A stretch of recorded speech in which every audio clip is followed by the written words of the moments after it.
టికెట్లు సార్. అమ్మా నీది ఇదే కాలేజా లేకుంటే మర్చిపోయి మా కాలేజీకి వచ్చినావా? నిన్ను ఎప్పుడు ఇవ్వలేదు కాలేజీలో. సార్ నన్ను మర్చిపోయారా సార్? లాస్ట్ ఇయర్ హాల్ టికెట్ల కోసం వస్తే 10 నిమిషాల సేపు క్లాస్ వీకిండ్రు. అమ్మా నువ్వేనా తల్లి?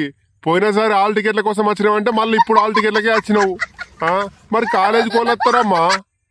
అమ్మా అనూష నీకేమైందమ్మా? నువ్వు రెగ్యులర్ గా వస్తుంటివి కాలేజీకి, 2 నెలలు అవుతున్నది కాలేజీకి వస్తలేరు. సార్ మా నాన్నమ్మ చనిపోయింది సార్, అందుకే రాలేదు. ఎన్నిసార్లు చంపెత్తావమ్మా మీ నాన్నమ్మని? పోయిన ఏడాది కూడా ఇదే రీజన్ చెప్పినావు. ఇట్లా ఎన్నిసార్లు చంపెత్తావు మీ నాన్నమ్మని? అమ్మా స్వీటీ, నువ్వు కాలేజీకి రమ్మంటే రావు గాని హాల్ టికెట్లు తీసుకునేందుకు మాత్రం ఫస్ట్ వస్తావు స్వీటీ. నీ చదువు చల్లకుండా పరీక్షలు రాసేది రాస్తున్నావు గాని ఒక్క సబ్జెక్ట్ అని వెళ్తున్నదా? ఎన్నున్నాయి సప్లీలా? 6 సబ్జెక్టులు ఉన్నాయి సార్ సప్లీలా. ఈసారి ఎట్లనే కానీ పాస్ అవుతా సార్, ఖచ్చితంగా మీ పేరు నిలబెడతా సార్. అమ్మా తల్లి, నా పేరు నిలబెట్టడం వద్దు గాని ఫస్ట్ నువ్వైతే పాస్ గా తల్లి.